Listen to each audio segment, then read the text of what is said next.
हाँ जी बेटा, क्वेश्चन नंबर 8 पे आ जाइए। ध्यान से बेटा देखो क्या पूछा हुआ है। Determine the taxable value of allowances पूछा हुआ है। इसमें ग्रॉस सैलरी नहीं पूछा। अगर ग्रॉस सैलरी पूछा होता तो हम ग्रॉस सैलरी निकाल लेंगे। हमारे से पूछा टैक्सेबल वैल्यू ऑफ अलाउंसेस, तो मैं हेडिंग बना लेता हूँ। इसको बेटा ध्यान से पढ़ना है, क्या चीज क्वेश्चन में पूछी गई है। मैं दोनों चीजें कैलकुलेट करके दिखाऊंगा। टैक्सेबल वैल्यू ऑफ अलाउंसेस पूछा हो तो क्या आंसर होगा, ग्रॉस सैलरी पूछा होता तो क्या आंसर होगा। हाँ जी बेटा देखिए, सबसे पहला अलाउंस। हाँ जी बेटा, सबसे पहला अलाउंस जो दिया हुआ है वो आपको दिया हुआ है डियरनेस अलाउंस। डियरनेस अलाउंस, महंगाई भत्ता। महंगाई भत्ता बेटा फुली टैक्सेबल होता है और कितना मिला है 180, 1,80,000। चलिए सेकंड अलाउंस। सेकंड अलाउंस बेटा दिया हुआ है फ्लाइट अलाउंस। हाँ जी बेटा, फ्लाइट अलाउंस उसको कितना मिला है 6 लाख।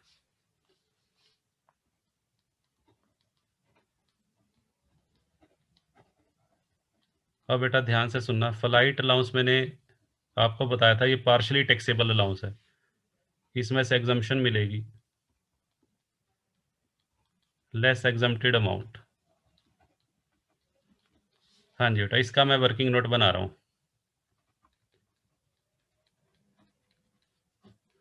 यहाँ बेटा मैं लिख रहा हूँ वर्किंग नोट नंबर 1।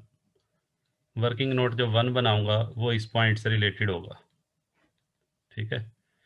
ये हमारा वर्किंग नोट है 1। हाँ जी बेटा देखिए ध्यान से, फ्लाइट अलाउंस का बेटा मैंने क्या रूल बताया था, 70% ऑफ अलाउंस और 10,000 पर मंथ, विच एवरेज लेस। हाँ जी बेटा ये रूल आपको बताया है। तो 70% ऑफ अलाउंस, अलाउंस बेटा दिया हुआ है 6 लाख, ये पूरे साल का दिया हुआ है क्योंकि फ्लाइट अलाउंस के साथ पर मंथ नहीं लिखा हुआ था, फुल ईयर का है। और 10,000 पर मंथ है तो 10,000 इंटू 12 कर लेना। हाँ जी बेटा ये बनेगा 4,20,000 और 1,20,000, विच एवरेज लेस। दोनों में बेटा लेस कौन सा अमाउंट है, हाँ जी बेटा 120, तो 120 यहाँ माइनस कर दो। हाँ जी बेटा 6 लाख में से 120 माइनस करेंगे तो टैक्सेबल अमाउंट आ जाएगा 480। लो बेटा ये सेकंड पॉइंट हो गया जी। अब आ जाओ थर्ड पॉइंट पे, कन्वेंस अलाउंस। कन्वेंस अलाउंस बेटा क्या होता है, जो ऑफिशियल ड्यूटी परफॉर्म करने के लिए दिया जाता है with in the same city. Travelling allowance होता है आउट ऑफ सिटी और convince allowance with in the same city. तो कन्वेंस अलाउंस बेटा कितना दिया हुआ है 12,000, 12,000 बेटा दिया हुआ है। और अमाउंट स्पेंट कितना है, हाँ जी बेटा less amount spent. Amount spent बेटा दिया हुआ है 9,000, तो टैक्सेबल अमाउंट 3,000। हाँ जी बेटा आगे बढ़ते हैं, फोर्थ नंबर पे आ जाओ जी। हाँ जी बेटा फोर्थ नंबर पे कौन सा अलाउंस है, एजुकेशन अलाउंस। हाँ जी बेटा एजुकेशन अलाउंस, पहले ये देखते हैं एजुकेशन अलाउंस उसके कितने बच्चे हैं, 3। 3 बच्चों के लिए बेटा 7200 रुपये मिले हैं। हाँ जी बेटा टोटल अलाउंस जो उसको 7200 रुपये मिला 3 बच्चों के लिए, तो एग्जम्प्टेड बेटा कितना होगा, हाँ जी बेटा एग्जम्प्टेड कितना होगा 200 रुपये per month. 100 rupees per month होता है। और कितने बच्चों के लिए, एक बच्चे के लिए 100 है तो 2 बच्चों के लिए 200 और इंटू 12, पूरे साल का 2,400 रुपये। 2,400 रुपये बेटा माइनस हो जाएगा, 4,800 रुपये पे टैक्स लगेगा। लो बेटा इनका टोटल कर दो। हमारे से पूछा होता टैक्सेबल अलाउंसेस बताने हैं, इसमें बेसिक पे ऐड नहीं करनी। अगर ग्रॉस सैलरी पूछा होता, ध्यान से सुनो, अगर ग्रॉस सैलरी पूछा होता तो ग्रॉस सैलरी में तो वो बेसिक पे भी ऐड होगी। बेसिक पे को मैंने ऐड क्यों नहीं किया, क्योंकि मेरे से पूछा क्या गया है, मेरे से बेटा पूछा टैक्सेबल वैल्यू ऑफ अलाउंसेस, तो आंसर ये आएगा 6,78,800। रितिका कह रहे हैं फ्लाइट में मिस्टेक हो गई, कोई बात नहीं बेटा, अब समझ में आ गया। फ्लाइट अलाउंस का दूसरा नाम होता है रनिंग अलाउंस, हाँ वो ध्यान रखना। क्वेश्चन नंबर 7 में इसका नाम रनिंग अलाउंस दिया हुआ है। नहीं बेटा ऐसा तो कोई ज़रूरी नहीं है मधु, एजुकेशन अलाउंस चाहे मंथली दे रखा हो चाहे ईयरली दे रखा हो। हाँ जी बेटा, जैसे मैं कॉलेज में पढ़ाता हूँ तो हमारे को एजुकेशन अलाउंस क्वार्टरली मिलता है, हर 3 महीने के बाद। कई बार लेट भी हो जाता है, 6-6 महीने का भी इकट्ठा आता है हमारे पास। डिपेंड करता है बेटा, वो तो ऑर्गेनाइजेशन टू ऑर्गेनाइजेशन। हमारा तो साल में 2 बार मिलता है जनरली, बट वो इकट्ठा मिल जाता है। मिलता है बेटा मंथ के हिसाब से, बट आपको एक्यूमुलेट होता रहता है, इकट्ठा होता रहता है। चलो जी, और बताइए, और बताओ जी, डाउट है कोई या आगे चलें?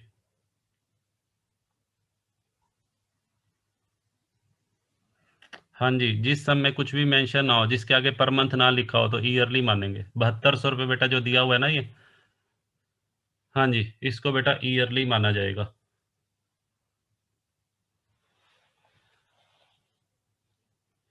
हाँ जी, एग्जाम्पल नंबर 12, एग्जाम्पल 12 निकालो जी। हाँ जी बेटा, सभी बच्चे 12th एग्जाम्पल निकालिए।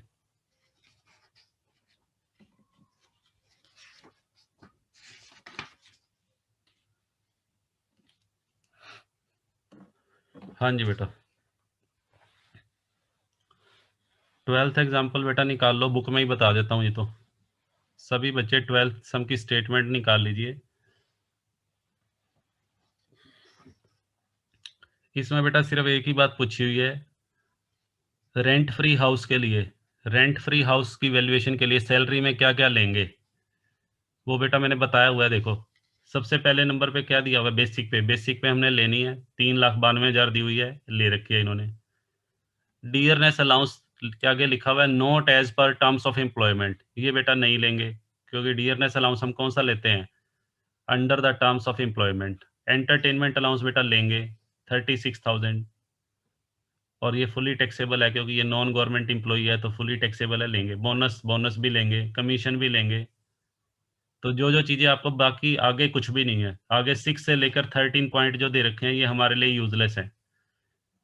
मैंने बेटा आपको जो जो बातें बताई थी भाई, क्या क्या ले रही थी का, इसमें डियरनेस पे नहीं दिया हुआ, इसमें डियरनेस अलाउंस दिया हुआ है, और वो भी not as per terms of employment. तो इसमें बेटा 4 ही चीज़ें आएंगी इस क्वेश्चन में, बेसिक पे आ जाएगा, एंटरटेनमेंट अलाउंस आ जाएगा, बोनस और कमीशन। डियरनेस अलाउंस नहीं आएगा।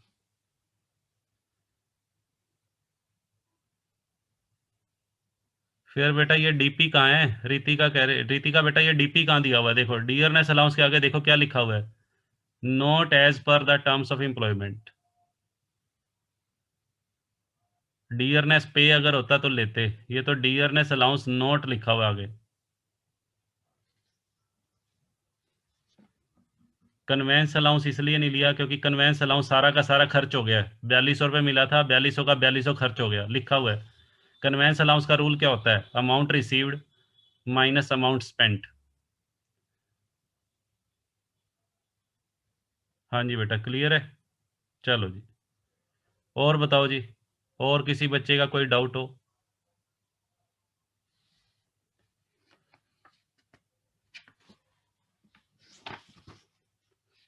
हाँ जी बेटा, एग्जाम्पल नंबर 17 पे आ जाइए। एग्जाम्पल नंबर 17, एंटरटेनमेंट अलाउंस, फटाफट से निकालो। हाँ जी बेटा, एग्जाम्पल नंबर 17।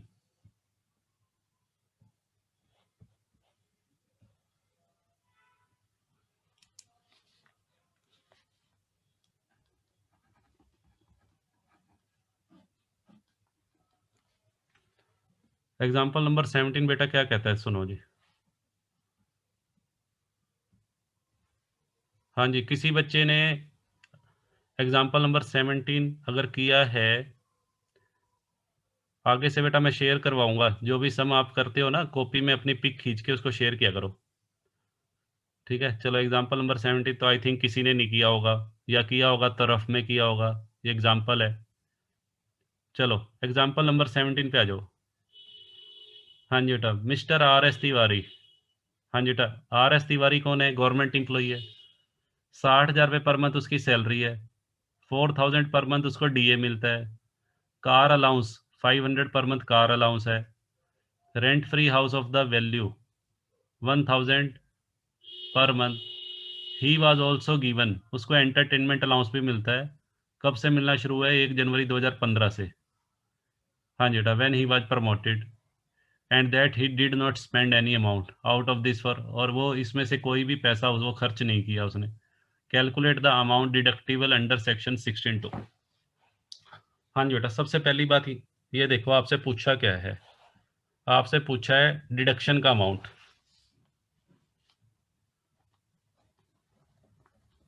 हाँ जी बेटा, डिडक्शन निकालनी है आपको अंडर सेक्शन 16(2). सबसे पहली बात बेटा चेक करो और चैट बॉक्स में लिख के बताओ, क्या Tiwari, R S Tiwari government employee है या नॉन गवर्नमेंट है? जरा चेक करो जी। हाँ जी बेटा, जरा चेक करके बताओ। हाँ जी, गवर्नमेंट एम्प्लॉई है। अगर नॉन गवर्नमेंट एम्प्लॉई होता तो डिडक्शन का अमाउंट बेटा क्या होता? नील। यदि ये नॉन गवर्नमेंट एम्प्लॉई होता तो फिर तो आंसर नील हो जाता। चलो जी, तो यहाँ पे बेटा मुझे ये बात तो क्लियर हो गई कि तिवारी जो है वो गवर्नमेंट एम्प्लॉई है। और गवर्नमेंट एम्प्लॉई के केस में बेटा रूल क्या लिखवाया था? Least of the following amount. हाँ जी बेटा, least of the following amounts will be allowed as deduction. निम्न में से सबसे कम राशि कटौती के रूप में स्वीकार की जाएगी। इसमें बेटा 3 पॉइंट है। हाँ जी बेटा, सबसे पहला जो पॉइंट है एक्चुअल अमाउंट रिसीव्ड। हाँ जी बेटा, एक्चुअल अमाउंट रिसीव्ड कितना है? एंटरटेनमेंट अलाउंस उसको मिलता है 400 रुपये पर मंथ। तो 2019-20 में बेटा उसको मिला होगा 4800 रुपये। ठीक है जी, 4800 उसको रिसीव हुआ। अच्छा, दूसरे नंबर पे आ जाओ, मैक्सिमम लिमिट। मैक्सिमम लिमिट बेटा कितनी है? ₹5000। और थर्ड नंबर पे क्या लिखवाया था? 20% ऑफ सैलरी। हाँ जी बेटा, सैलरी में क्या लेना है? सैलरी में ओनली बेसिक पे। और बेसिक पे बेटा दे रखी है हमें 60,000 पर मंथ। हाँ जी बेटा, 60,000 पर मंथ उसकी बेसिक पे है। तो 60,000 इंटू 12, 720। 720 का 20% बेटा करो, 144। तीनों में बेटा विच एवरेज लेस देख लो, तीनों में विच एवरेज लेस। हाँ जी बेटा, कौन सा अमाउंट बना? Oh sorry. हाँ जी बेटा, एक मिनट जी। तीनों में विच एवरेज लेस ये बनेगा, फर्स्ट वाला। ये बेटा, ये क्या आ गया? डिडक्शन अंडर सेक्शन 16(2) का अमाउंट आ गया। तो ये हमारा आंसर बनेगा 4800, फाइनल आंसर।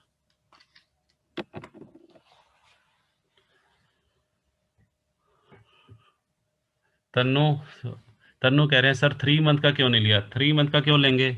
हमारा ईयर तो 2019-20 है बेटा। ये बताया हुआ है जनवरी 15 से उसको मिल रहा है एंटरटेनमेंट अलाउंस। हमारा ईयर तो बेटा 19-20 है।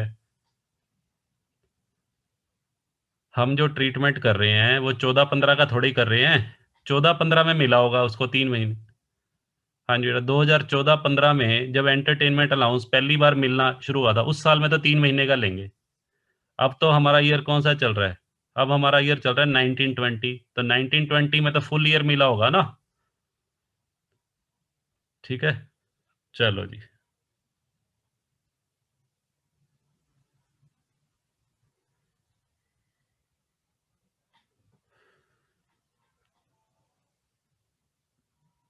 हाँ जी बेटा,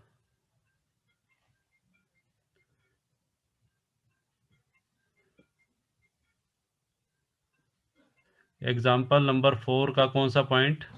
डीए वाला। एग्जाम्पल नंबर 4 निकालो जी।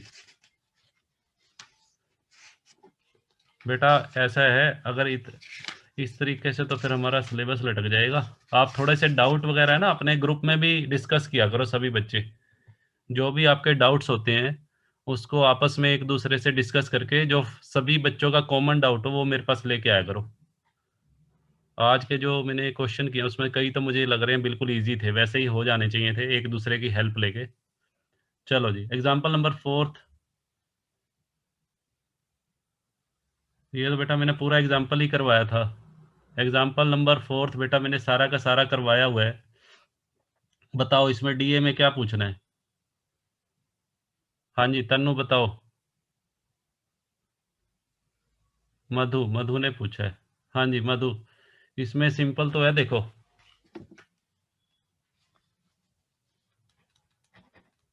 हाँ जी बेटा एग्जाम्पल नंबर 4।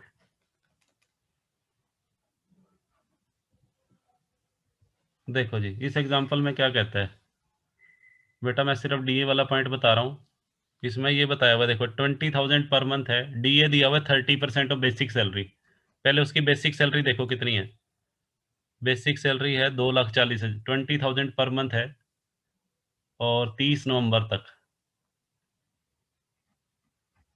हाँ जी बेटा 20,000 जो उसकी बेसिक सैलरी है 30 नवंबर तक।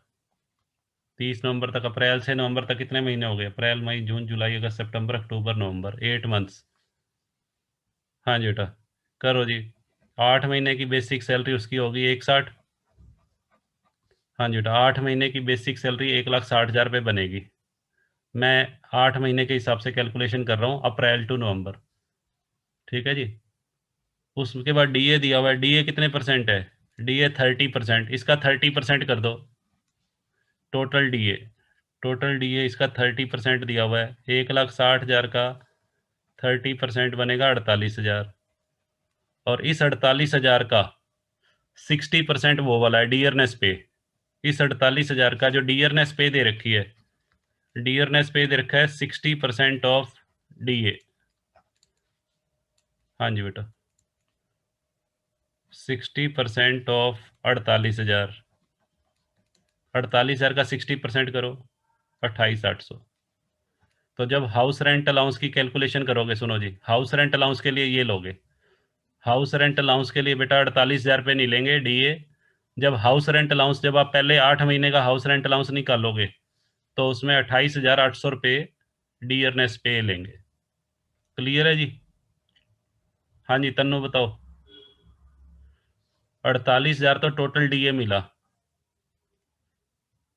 48,000 रुपये टोटल डीए मिला है, जिसमें से जो डियरनेस पे है या जो under the terms of employment है वो ये है। ठीक है।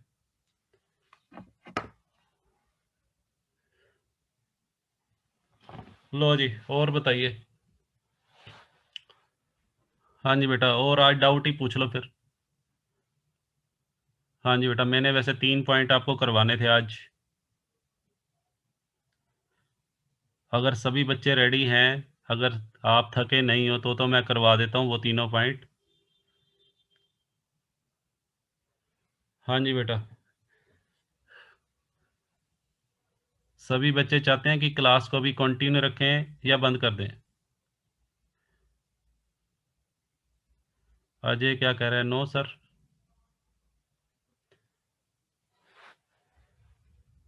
बेटा ऐसे सिलेबस रह जाएगा, इनकम टैक्स का सिलेबस इतना ज़्यादा लेंथी है। एक काम कर लेना। हाँ जी बेटा जिस बच्चे को लगानी हो क्लास लगा लेना, बाकी मैं रिकॉर्डिंग डाल दूंगा उसमें देख लेना। ठीक है, मैं तो संडे को भी क्लास ले रहा हूँ ये सोच के कि आपका सिलेबस टाइमली, और आप करने के लिए तैयार नहीं हो। Very shameful.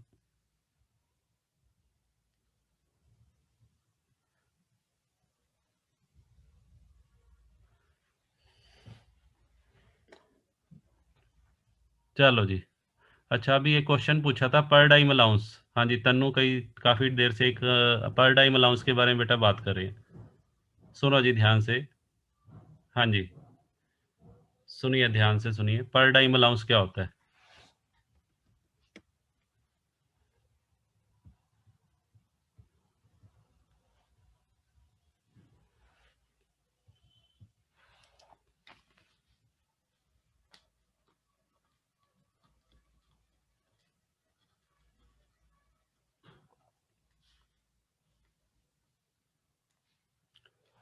हाँ जी बेटा देखिए,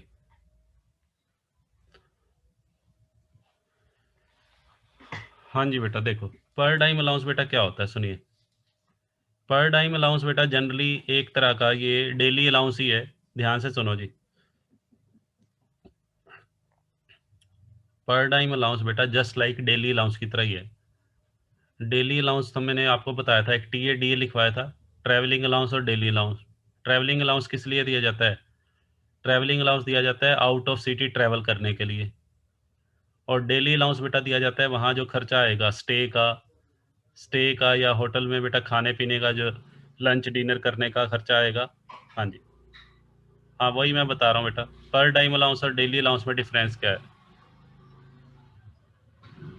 एक तो बेटा मैंने इसके बारे में दो चीज़ें पढ़ी हैं, वो मैं आपके साथ शेयर कर रहा हूँ। एक तो बेटा मैंने बताया था ये होटल में स्टे करने के लिए दिया जाता है, for stay in hotel, for stay in hotel, for food और डिनर, लंच डिनर ये कह लीजिए। ठीक है जी, या इसको बोर्डिंग एंड लॉजिंग भी बोल देते हैं। बोर्डिंग, इसको टेक्निकली अगर हम स्टे और फूड की बात करें तो इसका एक नाम आता है बोर्डिंग एंड लॉजिंग। हाँ जी, तो बोर्डिंग एंड लॉजिंग फैसिलिटी। हाँ जी, तो होटल के स्टे पे जो खर्चा आता है या फूड लंच डिनर का जो खर्चा आता है उसको कंपनसेट करने के लिए ये अलाउंस दिया जाता है। हाँ जी बेटा, आप ध्यान से सुनना। ये जनरली जो दिया जाता है, ये बेटा जो इंटरनेशनल ट्रैवलिंग होती है, बहुत सारे कंपनीज के जो एम्प्लॉयज़ हैं उनको कंपनी विदेशों में भेजती है, दूसरी कंट्रीज में। हाँ जी बेटा, इंटरनेशनल ट्रैवलिंग। जैसे मान लीजिए रिलायंस कंपनी का कोई एम्प्लॉई है, उसको बेटा 2 दिन के लिए सपोज करो सिंगापुर भेज दिया, तो सिंगापुर में बेटा वो जो होटल में स्टे करेगा, वहाँ फूड लंच और डिनर का जो उसका अरेंजमेंट होगा, उसके ऊपर जो खर्चा आएगा उसके लिए उसको पर डाइम अलाउंस दिया जाता है। डाइम का मतलब बेटा यहाँ डे से है। डाइम का मतलब, डाइम जो है वो बेटा लेटिन वर्ड है, लेटिन भाषा का शब्द है। अगर हम इसको इंडियन लैंग्वेज में बात करें तो ये, इसका पूरा नाम है पर डे। डाइम का मतलब है पर डे। ये पर डे के हिसाब से दिया जाता है। जैसे मान लीजिए रिलायंस कंपनी का जो एम्प्लॉई है वो बेटा 2 दिनों के लिए सिंगापुर गया, ठीक है जी, और किस पर्पज से? For official purpose. हाँ जी बेटा, और मान लीजिए इसको 2 दिन का सपोज करो 40,000 पर डे के हिसाब से ये अलाउंस मिला। 40,000 पर डे के हिसाब से 2 दिन के इसको 80,000 रुपये मिले हैं। ठीक है जी, इसको बेटा पर टाइम अलाउंस बोलेंगे, इसको बोलेंगे पर टाइम अलाउंस। ठीक है, टोटल जो पर टाइम अलाउंस मिला है, वैसे तो पर डे तो बेटा 40,000 था, बट 2 दिनों का जो टोटल बनेगा वो बनेगा 80,000। और इसके ऊपर बेटा कोई टैक्स नहीं लगता, ये मान लिया जाता है कि पूरा का पूरा पैसा खर्च हो गया। हाँ जी बेटा, इसके ऊपर